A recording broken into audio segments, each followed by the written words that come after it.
Olá pessoal, tudo bem? Antes do sermão de hoje, eu quero fazer um convite especial para você. No dia 22 de fevereiro será o dia D em todas as nossas igrejas adventistas. E nós estamos motivando todos os amigos a convidarem alguém para estudar a Bíblia. Aí você pergunta, mas como que eu posso estudar? Aonde? Quando? Pois eu tenho um convite especial a te fazer. A partir da terça-feira, dia 25 de fevereiro, 8 da noite, no meu canal no YouTube, nós vamos começar uma grande classe bíblica online. E você vai poder se inscrever e convidar seus amigos também a se inscreverem.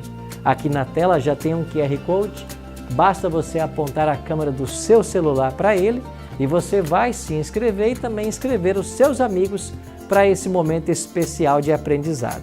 Ou então, clique no link na descrição desse vídeo para você então fazer a sua inscrição para esta classe. Serão terças-feiras especiais onde vamos estudar juntos a Bíblia, no novo estudo bíblico que vai se chamar Encontro com a Vida. Espero você todas as terças, 8 da noite, a partir do dia 25 de fevereiro. Até lá! Olá, queridos amigos, sejam muito bem-vindos ao projeto 10 Dias de Oração. Esse projeto visa nos aproximar de Deus e buscarmos mais o Espírito Santo. É o desejo de Deus que nós façamos isso todos os dias e assim seremos habilitados para nos envolvermos na pregação do Evangelho. A temática desse ano está focada em saúde física, mental e espiritual. Por isso, o tema Vida Plena, princípios divinos para uma saúde integral. Este é um momento especial onde todos nós nos unimos em oração, reconhecendo a importância da saúde integral na nossa caminhada. A cada dia somos chamados a buscar a plenitude em todas as áreas da vida. O nosso desejo é fortalecer nossa comunhão com Deus, sabendo que o equilíbrio entre corpo, mente e espírito é a chave para uma vida cristã saudável e ativa. Chegamos agora ao nosso 7º tema. Você que está aí com a sua revista em casa, tem acompanhado, né? Pode participar no pequeno grupo, na sua família, em todos os locais. Hoje vamos aprender sobre saúde social. Olha que interessante, que tema propício para os dias que a gente está vivendo. Saúde social é o nosso 7º tema. Eu queria convidar você a tomar a sua Bíblia e nós vamos já refletir num texto da Palavra de Deus. Mas antes de lermos o texto bíblico de hoje, eu queria convidar você para que nós orássemos. Vamos orar pedindo a direção de Deus para a nossa vida. Fecha teus olhos, ora comigo.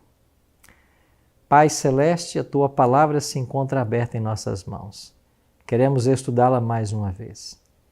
Por isso queremos convidar ao Deus Espírito Santo para estar conosco e nos fazer entender as verdades que o Senhor deseja que nós aprendamos. É a nossa oração, em nome de Jesus. Amém. Muito obrigado por ter orado comigo. O texto de hoje aparece aqui no Evangelho de João, no capítulo 6. E eu queria convidar você a lermos essa história. João capítulo 6, versos 1 até o verso 15. O texto diz assim: Depois dessas coisas, Jesus atravessou o mar da Galileia, que é o de Tiberíades.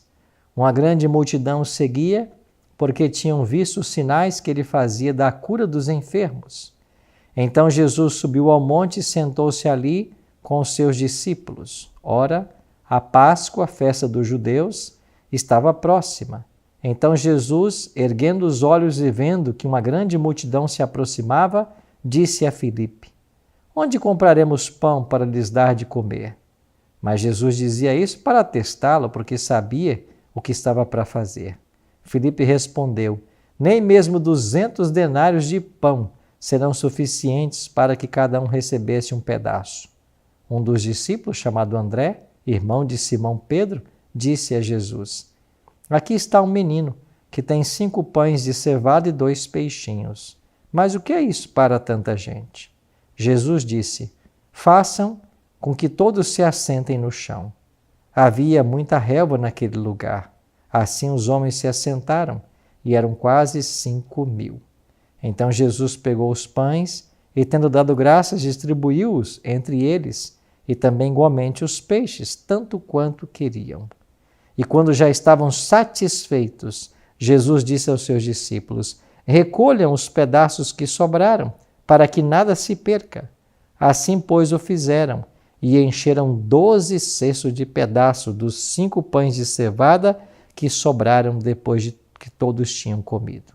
Quando as pessoas viram o sinal que Jesus havia feito, disseram: este verdadeiramente é um profeta que deveria vir ao mundo. Jesus ficou sabendo que estava para vir com a intenção de fazê-lo rei à força. Então ele se retirou outra vez, sozinho, para o monte. Certa vez, um jovem adolescente saiu de casa para escutar a mensagem de um pregador itinerante muito famoso que passava na região. Como a reunião acontecia fora da cidade, provavelmente durante o dia, sua carinhosa mãe providenciou uma cesta contendo alimentos, o que com certeza seria muito útil. Mas pensando na carga que teria que levar e na distância que iria percorrer, o rapaz deve ter feito menção de deixar a cesta, ou pelo menos parte do conteúdo. Mas a mãe insistiu que ele levasse todo o mantimento. E ao fim da primeira hora de caminhada, a fome começava a aparecer e o rapaz já estava agradecido à mãe pelo cuidado. Porém, para não estragar o apetite, resolveu deixar o conteúdo da cesta intacto, reservando para o momento em que a fome estivesse mais intensa. Nessa hora, quero retirar-me da multidão para um ponto isolado, pensou o garoto, e então desfrutar sozinho do lanche. Vez ou outra, ele olhava para dentro da cesta e quanto mais caminhava, mais a fome apertava, mais parecia que o lanche era menor ou que não daria conta. E aquilo que achava que seria mais do que suficiente quando saíra de casa, agora aparecia como nada diante da fome que aumentava em virtude do desgaste físico. Por fim, juntamente com a multidão que encontrou pelo caminho, chegou onde estava o pregador, um lugar lindo na encosta de uma montanha com vistas para o mar da Galileia. O pregador e seus auxiliares já estavam assentados à frente, enquanto mais e mais gente chegava. Bom, essa é a história que eu acabei de ler. O que nós podemos extrair dessa história? Primeiro, vamos falar sobre preocupações, pedidos a Deus e preocupações com as necessidades de todos nós. Eu li nos versículos 5 e 7 que Jesus, quando ele ergue os olhos e vê a multidão que vinha, ele então diz para Filipe comprar pães para dar a ele de comer. Onde compraremos pães? Disse Filipe. Não bastariam 200 denários. Bom, os pedidos de Deus nos conduzem a duas verdades importantes. Onde compraremos pães? E para dar de comer. Esse texto, ele revela duas verdades importantes. Vivemos para servir as necessidades do mundo, para lhes dar de comer. Em primeiro lugar, o Senhor quis ensinar a seus servos a pensarem, a se preocuparem com as necessidades dos outros. Em Mateus 14,16, está registrada a mesma história, e Jesus diz aos discípulos: dai-lhes vós mesmos de comer. Ele desejava que nos afastássemos de nossas necessidades e olhássemos as que estavam das pessoas ao nosso redor. Jesus desejava que cuidássemos, ou que os discípulos aprendessem a cuidar das ovelhas do seu rebanho. Esse deve ser também o propósito da nossa existência. A maneira em que se pode alcançar a verdadeira felicidade é buscando o bem alheio. Quanto mais eu destituo do egoísmo para auxiliar a outro, mais feliz eu serei, porque aí eu estou cumprindo o propósito de Deus. Quando a gente olha apenas para as nossas necessidades e não percebe as necessidades das pessoas ao nosso redor, nós nos tornamos pessoas egoístas, egocêntricas.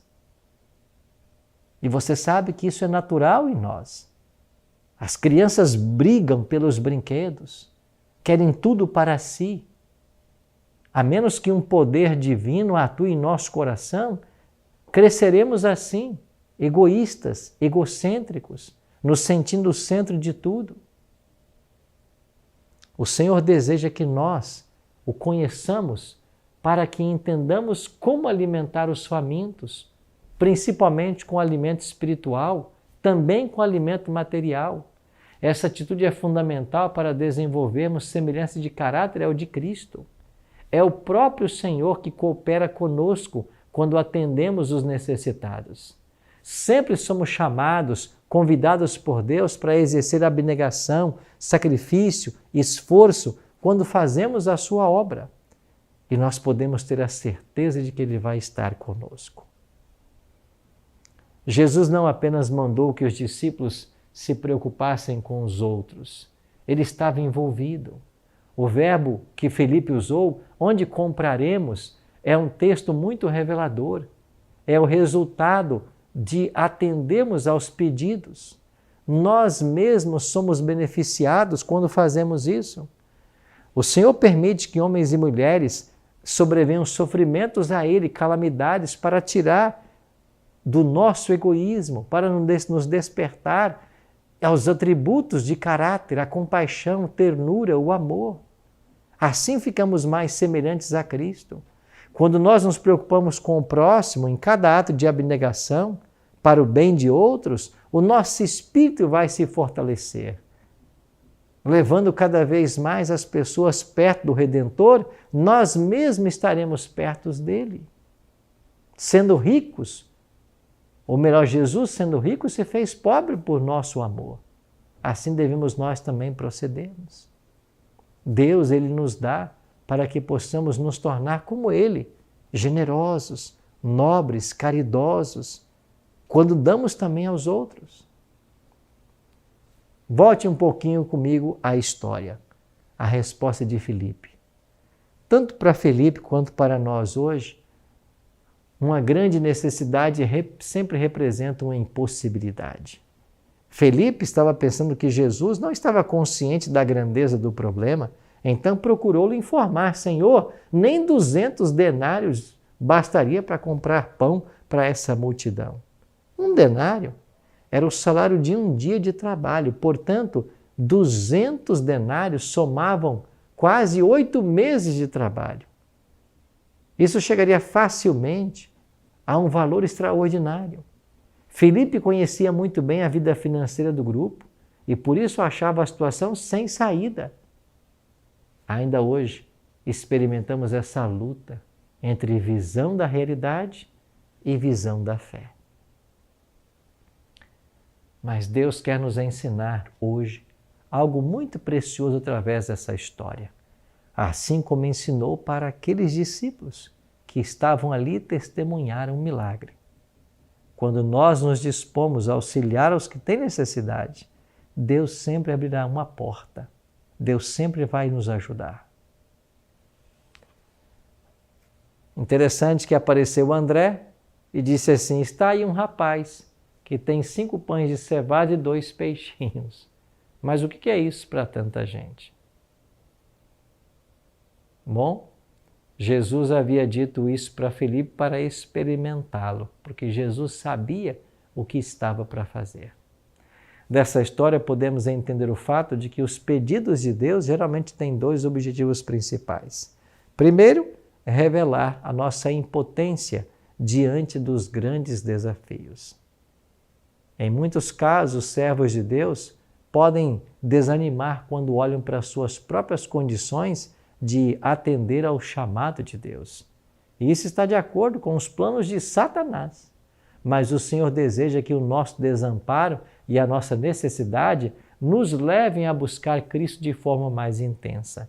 E se apesar de nossas limitações, colocarmos com sacrifício diante de Deus aquilo que nós temos à disposição do Senhor, Ele vai operar em nós e através de nós.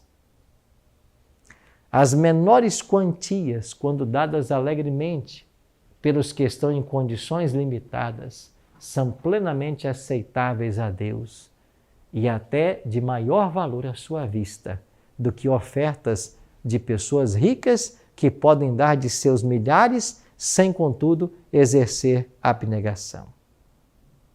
E um segundo objetivo que Deus nos dá é revelar e aperfeiçoar o caráter de Cristo. Jesus pediu que os discípulos alimentassem como prova de seu caráter.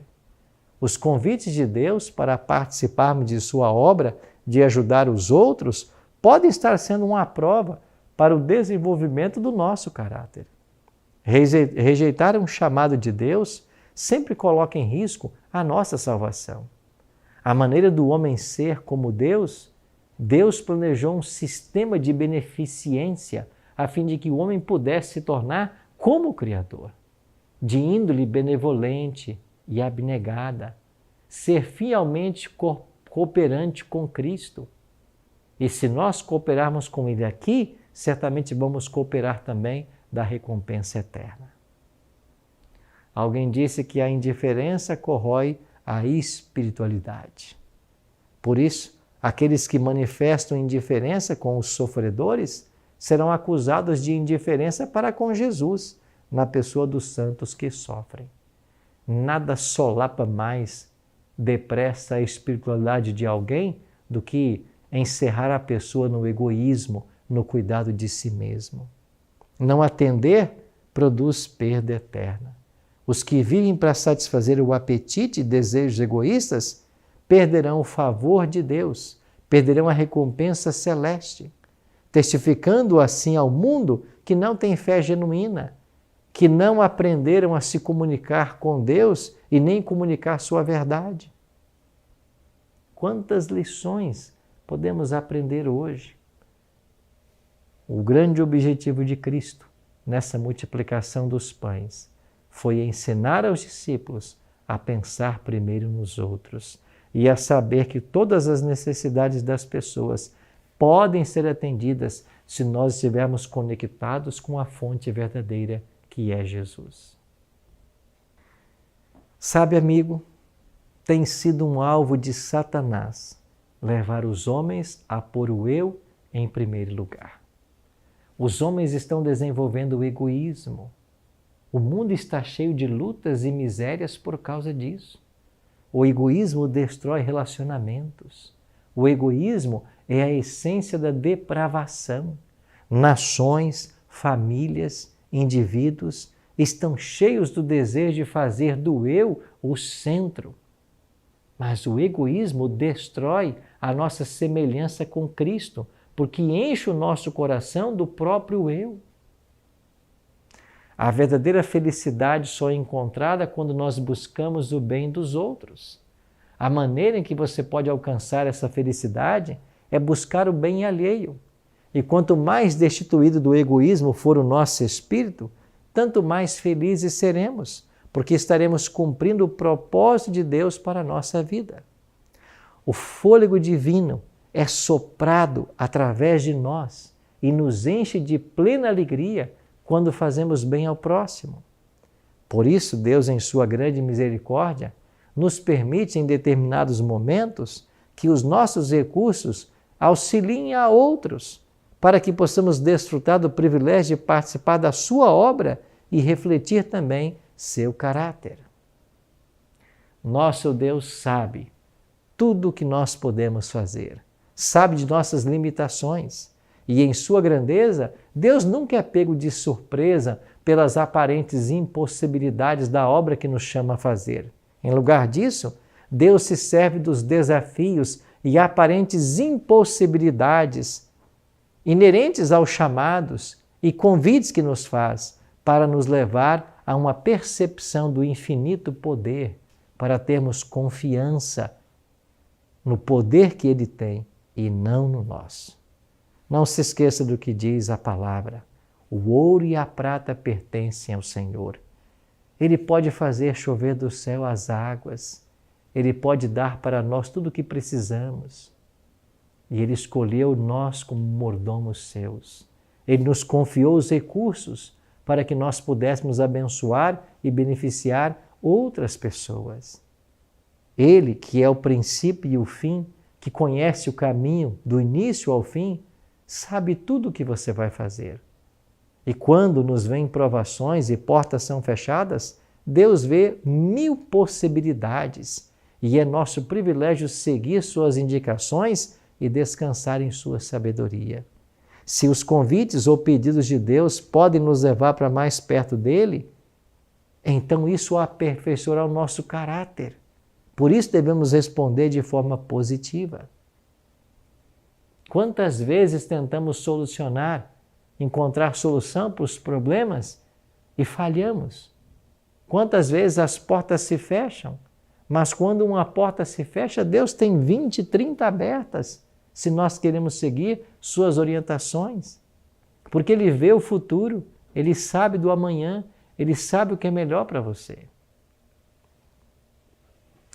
Interessante que no texto que eu li, no versículo 8, disse que um dos discípulos, chamado André, informou a Jesus: está aí um rapazinho que tem 5 pães e 2 peixinhos. Se coloque no lugar do rapaz agora, do dono dos pães e dos peixes. Sua fome nesse momento certamente estava no auge. Havia feito uma longa caminhada, passado muito tempo ouvindo o sermão de Jesus. Quando vez ou outra a fome fazia sinais, dava sinais, seu pensamento se voltava para o lanche. Mas agora ele estava pensando que iria desfrutar sozinho de que sua mãe havia preparado. Talvez imaginando que 100% daquela cesta ainda não seria suficiente. Será que não ficaria com fome no caminho de volta? Com certeza, pelo menos em alguns momentos, o rapaz pensou em suas próprias necessidades, em contraste com a necessidade de Deus ou do povo. Bem, uma luta estava sendo travada no íntimo desse jovem, entre a segurança material e a segurança espiritual. Veja o que Deus tem a dizer sobre essa luta. Ellen G. White assim escreveu: é o egoísmo o mais forte e mais generalizado dos impulsos humanos. A luta da alma entre a simpatia pelos outros e a cobiça é uma luta desigual, pois ao passo que o egoísmo e a compaixão mais forte, o amor e a beneficência são frequentemente os mais fracos. E, em regra, o mal ganha a vitória. Seguir os impulsos é perigoso. Portanto, em nosso trabalho e nas nossas dádivas à causa de Deus, não é seguro ser dominado pelos sentimentos ou pelo impulso. Se somos controlados pelo impulso ou mera simpatia humana, então, nos poucos casos em que nossos esforços em prol dos outros são pagos com a ingratidão, ou que em nossas dádivas são mal usadas ou dissipadas, bastará para congelar as fontes da beneficência. Ela continua que nós devemos agir por princípios fixos. Devem os cristãos agir guiados por princípios fixos, seguindo o exemplo de abnegação e de sacrifício próprio do Salvador. Cristo deu sua vida como um sacrifício por nós e nos pede que demos nossa vida em sacrifício por outros. Cristo não permitirá que nenhuma pessoa egoísta entre nas cortes celestes. Nenhum egoísta lá vai entrar. Nenhum cobiçoso poderá passar pelos portais de pérola, pois toda cobiça é idolatria. Não deveria ser fato lamentado o haver cada vez mais pedidos para Deus? Deus, em sua providência, está chamando o seu povo para fora de sua limitada esfera de ação, a fim de que se dediquem a maiores empreendimentos. Nesses textos que acabei de ler, nós percebemos como Deus se preocupa com as pessoas e deseja nos usar para multiplicar e abençoar outros. Muitos do povo de Deus estão em perigo de serem enredados pela cobiça. Deveríamos nós compreender então a misericórdia divina e nos unir para multiplicar meios em auxiliar o próximo. Temos de entender e praticar a beneficência. Do contrário, nosso caráter não imitará o caráter de Cristo. Temos que fazer entrega, porque toda entrega fala de sacrifício. Mas quando resolvemos não correr riscos, quando não fazemos sacrifícios, escolhemos não conhecer o poder de Deus. Escolhemos não ajudar os outros. Escolhemos não crescer na fé e na graça. Por isso, qual deveria ser a prioridade da sua vida? No texto inicial que eu li hoje, em Mateus 6,33, foi dito que nós devemos buscar em primeiro lugar o reino de Deus e a sua justiça. E quando fazemos isso, todas as coisas nos são acrescentadas. Esse é o desafio para todos nós hoje. Para qual entrega Deus está lhe convidando hoje? Namoro mundano? Amizade inapropriada? Comida ou bebida imprópria? Trabalho no sábado? Uma mágoa, uma revolta? Uma falta de perdão? A necessidade de dar estudos bíblicos? De uma vida mais dedicada ao próximo? Ser fiel nos dízimos, nas ofertas? Se o Espírito de Deus está chamando você hoje para fazer algumas dessas entregas, abra seu coração agora e faça isso. Não permita que o egoísmo domine você e a sua forma de agir. Se você deseja hoje fazer essa entrega, a entrega da sua vida a Deus para benefício do próximo, eu queria orar com você agora. Pai Celeste, nos ajuda hoje, Senhor, a reconhecer a nossa impossibilidade, a nossa necessidade. Nos ajuda hoje a nos colocarmos à disposição do Senhor, para que o Senhor nos use e faça em nossa vida os milagres que deseja para abençoarmos aqueles que estão ao nosso redor. Dai-nos a Tua bênção para esse dia e nos prepara a cada instante para a Tua volta. Oramos em nome de Jesus. Amém.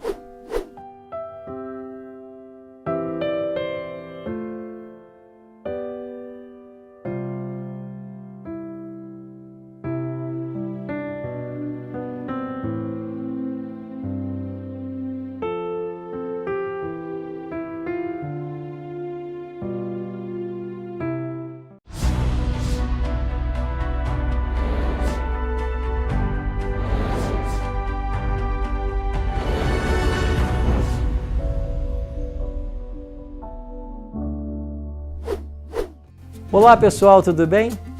Antes do sermão de hoje, eu quero fazer um convite especial para você. No dia 22 de fevereiro será o dia D em todas as nossas igrejas adventistas. E nós estamos motivando todos os amigos a convidarem alguém para estudar a Bíblia. Aí você pergunta, mas como que eu posso estudar? Aonde? Quando? Pois eu tenho um convite especial a te fazer. A partir da terça-feira, dia 25 de fevereiro, 8 da noite, no meu canal no YouTube, nós vamos começar uma grande classe bíblica online. E você vai poder se inscrever e convidar seus amigos também a se inscreverem. Aqui na tela já tem um QR Code, basta você apontar a câmera do seu celular para ele e você vai se inscrever e também inscrever os seus amigos para esse momento especial de aprendizado. Ou então, clique no link na descrição desse vídeo para você então fazer a sua inscrição para esta classe. Serão terças-feiras especiais onde vamos estudar juntos a Bíblia, num novo estudo bíblico que vai se chamar Encontro com a Vida. Espero você todas as terças, 8 da noite, a partir do dia 25 de fevereiro. Até lá! Olá, querido amigo, olá, querida amiga, seja muito bem-vindo ao nosso projeto 10 dias de oração. Esse é um grande movimento de busca pelo Espírito Santo, de busca do poder de Deus para partilhar da pregação do Evangelho. A temática desse ano foi focada na saúde física, mental e espiritual. É um momento onde todos nós nos unimos em oração, buscando a direção de Deus para as nossas vidas. A cada dia, fomos desafiados a buscar plenitude em todas as áreas da nossa vida, no desejo de fortalecer nossa comunhão com Deus, sabendo que o equilíbrio entre corpo, mente e espírito é a chave para uma vida cristã saudável e ativa. Chegamos hoje ao nosso 8º tema nesse projeto dos 10 dias e vamos hoje estudar sobre saúde financeira. Certamente um tema que importa a todos nós. Quem não precisa ter equilíbrio em suas finanças? Todos precisamos. E hoje vamos olhar para a Bíblia em busca de seus conselhos, de suas orientações. Antes, porém, de lermos o texto sagrado, quero convidar você para nós orarmos e buscarmos a direção de Deus no estudo de hoje. Ora comigo? Pai Celeste, Tua palavra se encontra aberta em nossas mãos. Queremos estudá-la mais uma vez e queremos suplicar que o Teu bom e Santo Espírito seja o nosso professor e que ao lermos o texto sagrado agora, possamos compreender a Tua mensagem para nós. Oramos em nome de Jesus. Amém.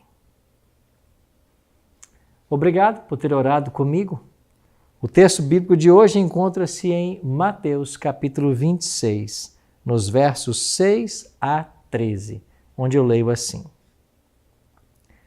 Ora, estando Jesus em Betânia, em casa de Simão, o leproso, aproximou-se dele uma mulher, trazendo um vaso de alabastro, cheio de precioso bálsamo, que lhe derramou sobre a cabeça, estando ele à mesa. Vendo isto, indignaram-se os discípulos e disseram: para que esse desperdício? Pois esse perfume podia ser vendido por muito dinheiro e dar-se aos pobres. Mas Jesus, sabendo disso, disse-lhes: por que molestais essa mulher? Ela praticou boa ação para comigo, porque os pobres sempre os tendes convosco, mas a mim nem sempre me tendes. Pois derramando este perfume sobre o meu corpo, ela o fez para o meu sepultamento. Em verdade vos digo, onde for pregado em todo o mundo este evangelho, será também contado o que ela fez para a memória sua. A maioria de nós gasta a maior parte das horas da semana de trabalho utilizando nosso tempo e talentos para acumular dinheiro para viver, não é verdade? Estamos nos esforçando para ter independência, para ficarmos livres do controle e influência de outras pessoas. Queremos controlar nosso próprio destino. Acreditamos que a liberdade final vem de nossa independência. A mensagem de independência é aquela que recebemos desde bebês. Nossos pais batiam palmas e aplaudiam quando nós começamos a engatinhar. Depois bateram palmas e aplaudiram quando nos levantamos e caminhamos sozinhos. À medida que nos tornamos adultos, somos encorajados a andar por conta própria. Bem, na vida espiritual acontece algo parecido. Deus também oferece a liberdade da dependência como uma alternativa à liberdade da independência. Se Deus é nosso parceiro em todos os momentos e sob todas as circunstâncias, estaremos livres de nos preocupar com as incertezas da vida. A questão que a história da mulher com o vaso de alabastro nos ensina é: será que a minha doação demonstra um amor extravagante, um amor que reflete tanto quanto possível o amor que Deus mostrou por mim? O que estamos preparados para sacrificar por Deus? Todos nós temos um vaso de alabastro. Ele tem diferentes formas e tamanhos e representam a soma das nossas posses terrenas. Quanto você tem dedicado a Deus? De tudo que você possui, tem sido leal a Ele naquilo que a palavra ensina? Aquela mulher deu um precioso presente para Jesus. O que temos feito com os nossos recursos? Ocasionalmente, Abrimos o vaso e compartilhamos um pouco do que tem dentro, mas às vezes fazemos isso com muito cuidado e rapidamente colocamos a tampa de volta. Muito da vida é gasto preservando e conservando o que temos em nosso vaso de alabastro. Em algum momento da vida, todo mordomo deve decidir, como Maria, o que fazer com esse vaso. Em última análise, a fidelidade que se resume em responder como amor extravagante ao amor extravagante de Deus, demonstrado por nós na cruz do Calvário. Essa concepção irá transformar nossas orações de me dê, Senhor, em usa-me, Senhor. Essa atitude nos leva a uma completa dependência de Deus e de sua providência. Certo dia, um fazendeiro estava lendo sua Bíblia e ele percebeu que Deus nos convida a termos liberdade na dependência dele. Esse fazendeiro, caindo de joelhos, orou assim: sinto muito, Deus, achei que fosse o dono desta fazenda. Agora vejo que tu realmente és o dono, sou apenas o gerente. Então, eu quero aprender a ser dependente do Senhor. De hoje em diante, eu quero depender completamente de ti. Lá embaixo, na aldeia, seus vizinhos acharam que ele havia passado tempo demais sob o sol, quando contou que havia devolvido sua fazenda ao verdadeiro dono, especialmente ao descobrirem de que esse dono era Deus. Claro que essas pessoas não estavam entendendo as questões espirituais envolvidas. Achavam loucura esse fazendeiro declarar que a sua fazenda pertencia a Deus e que ele agora devolvera para Deus aquilo que de fato era dele. Ele se viu apenas como um administrador, como um mordomo que deveria cuidar de algo que não lhe pertencia finalmente. Os vizinhos acharam aquilo uma loucura. Mas, não permitindo que as zombarias o perturbassem, esse fazendeiro explicou que ele tirou dos seus ombros toda a preocupação. Ele lhes disse: eu simplesmente fico de joelhos todas as manhãs e peço a Deus que me mostre como Ele quer que a sua fazenda seja administrada. Um dia, porém, veio uma praga de gafanhotos e toda a colheita desse fazendeiro foi destruída pelos insetos. Eles varreram sua fazenda e consumiram cada folha de grama que ali havia. Os vizinhos mal podiam esperar para vê-lo agora. Eles diziam: aposto que isso vai mudar sua opinião sobre Deus ser o dono de sua fazenda. Ora, de jeito nenhum, respondeu o fazendeiro calmamente. É simples. Deus é o dono da fazenda e dos gafanhotos. Se Ele quer alimentar seus gafanhotos em sua fazenda, está tudo bem para mim. Essa é a liberdade na dependência. Há maior liberdade na dependência do que na independência. Se você tem filhos dependentes, pergunte a si mesmo: seus filhos precisam se preocupar com a comida, com abrigo, com roupas? Eles se preocupam com que você forneça a próxima refeição? Que tenha roupa limpa? Claro que não, porque dependem dos seus pais para serem sustentados. Se aceitarmos a liberdade na dependência que Deus oferece, então também nós poderemos ter essa mesma liberdade.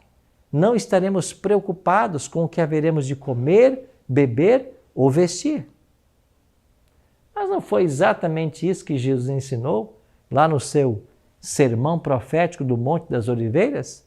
Que nós não deveríamos estar ansiosos quanto a essas coisas? Porque o Pai Celeste, que cuida das aves, cuidará também de vocês. O Pai que faz a erva verde brotar e florescer, cuidará de vocês. Não valem muito mais vocês do que os pardais, do que os lírios do campo? Para vivermos a bênção da dependência de Deus, precisamos entender e viver com base em alguns princípios que a Bíblia nos ensina.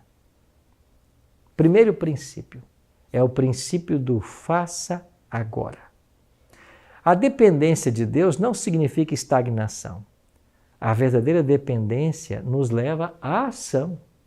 Depender de Deus não significa procrastinar. Deixa eu fazer uma pergunta. Quanto tempo você vai esperar antes de descobrir qual é o seu dom espiritual? Quanto tempo você vai esperar antes de usá-lo? Por quanto tempo você vai enterrar os recursos que Deus deu para você? Temos a tendência de dizer, bem, um dia eu vou descobrir qual é o meu dom espiritual. Mas o que estamos fazendo agora? Deus está preocupado com os nossos recursos atuais. Imagine aparecer diante de Deus que lhe deu esses dons. Ele olha para você e quer saber se você fez uso desses dons. E o que você está fazendo com os recursos que Ele colocou em suas mãos? Certo dia alguém disse assim, se eu ganhasse uma herança milionária, eu daria tudo para a causa de Deus. A verdade é que isso é impossível. Alguém que não é fiel com 10% hoje, não poderá ser fiel com 100% amanhã. É cansativo ouvir clichês espirituais sobre como Deus proverá. Deixe-me contar algo. Deus já providenciou. A questão não é a provisão de Deus. A questão é como aprendemos a administrar os recursos que Ele já deu. Precisamos ser bons administradores do que já temos. Esse é o princípio do faça agora. Segundo princípio, é o princípio da atitude alegre. A fidelidade começa com o amor, não com a doação. Podemos doar sem amar, mas não podemos amar sem doar. A base de minha administração e a administração de todos os recursos que Deus me deu deve ser baseada no fato de que eu o amo de todo o meu coração, alma e força. A história conta a respeito de Karl Menninger, um famoso psiquiatra. Ele disse que pessoas generosas raramente sofrem de doenças mentais. Quando começamos a viver além de nós mesmos, doando o nosso tempo, talentos e tudo mais, superando o nosso mundo centrado no eu, a nossa mente se transforma. Passamos a nos tornar pessoas saudáveis emocionalmente, psicologicamente, fisicamente e espiritualmente. Ou seja, quando nós passamos a pensar mais nos outros e menos em nós mesmos, nós nos tornamos pessoas mentalmente mais saudáveis. Se estamos apenas preocupados com o aqui e agora, com as nossas coisas, a tendência é de sofrermos algum distúrbio. Terceiro princípio é chamado o princípio do rio. A nossa vida deve ser como um rio, não um reservatório. Não devemos reter o que Deus nos deu. Em vez disso, devemos transmiti-lo a outros. Devemos deixar o poder de Deus fluir através de pelo menos 5 áreas da nossa vida. Através do que somos, por meio dos nossos lábios, aquilo que dizemos, por meio do nosso ministério que fazemos, por meio do nosso dinheiro que damos e por meio de nossas orações, aquilo que reivindicamos em nome de Jesus. Esse é o princípio do rio. Ou seja, deixe a graça de Deus fluir através da sua vida. Essa é a grande diferença entre o Mar da Galileia e o Mar Morto. O Mar da Galileia, que é chamado na Bíblia de um mar, mas é um lago. Só que é um lago que constantemente cede de suas águas. E você sabia que o Rio Jordão recebe as águas do Mar da Galileia e vai desembocar no Mar Morto? Só que lá no Mar Morto, a água não flui para nenhuma direção. Por isso é chamado de Mar Morto. Por isso nenhuma criatura sobrevive. porque ele apenas recebe e não dá. O princípio do rio é esse. Você recebe para dar. A graça e a bênção de Deus têm que fluir através de você. Há um quarto princípio que é chamado de quem tem quem. Até que Deus esteja no controle da minha vida, eu estou fora de controle. Não é o quanto temos do mundo que dita nossa generosidade para com Deus, mas é o quanto Deus tem de nós. Em que vou confiar? Vou viver como o mundo vive e confiar em mim mesmo, tornando-me independente e fazendo as minhas próprias escolhas? Ou vou realmente confiar, obedecer e depender totalmente de Deus? A questão não é seu talento, seu tempo, suas possibilidades ou seu dinheiro. A questão é muito simples. Em quem eu confio? Como tornar-me dependente? E agora que nós compreendemos os princípios que fundamentam a nossa dependência, precisamos entender os passos para que essa dependência se torne real em nossa vida. Então, para sermos dependentes de Deus, precisamos dar alguns passos. A palavra de Deus nos orienta a isso. Então você pode perguntar, pastor Arilton, que passos eu preciso dar para colocar a minha dependência toda em Deus e para não confiar em mim mesmo? Primeiro, eu creio que tudo que nós temos ou tudo que chegou até nós veio das poderosas mãos de Deus. Você não chegou aonde chegou sozinho. Você não é o que é por conta própria. Você tem a ajuda divina nas coisas que você tem e faz. Tiago 1,17 nos ensina que tudo que nós temos e somos é por meio do agir de Deus em nossa vida. Nunca seremos dependentes de Deus se não admitirmos isso. Deus é o dono, eu sou o gerente. Então pergunte-se hoje, quem vai comandar a minha vida? A terra e tudo que nela existe pertence ao Senhor. Essa compreensão nos ajuda a sermos dependentes de alguém maior do que nós temos ou somos.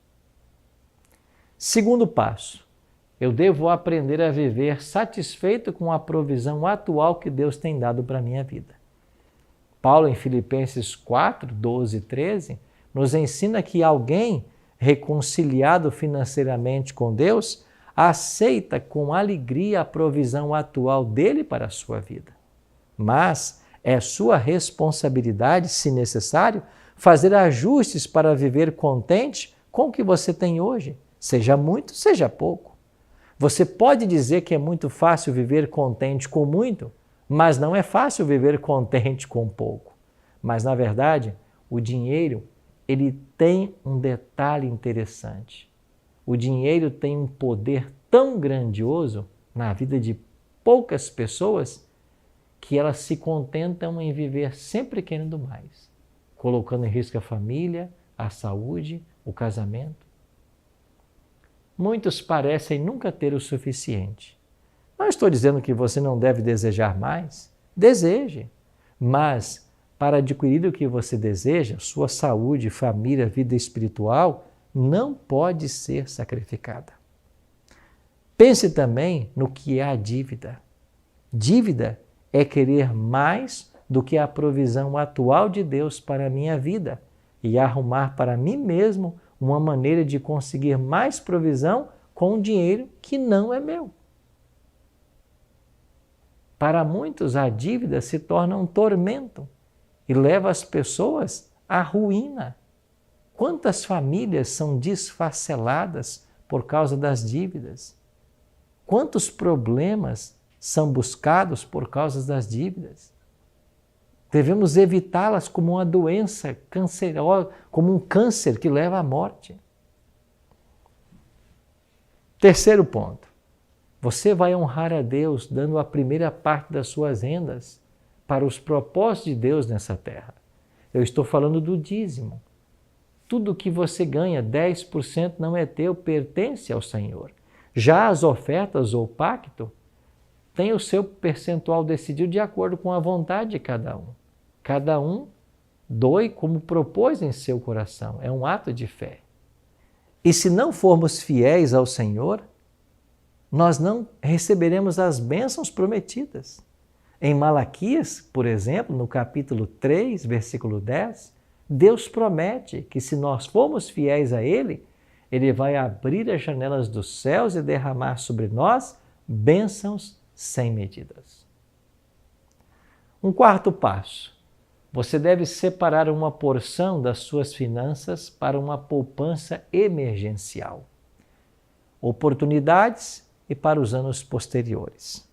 Em Provérbios 6, 6 a 8, Salomão nos adverte que o inverno financeiro sempre chega.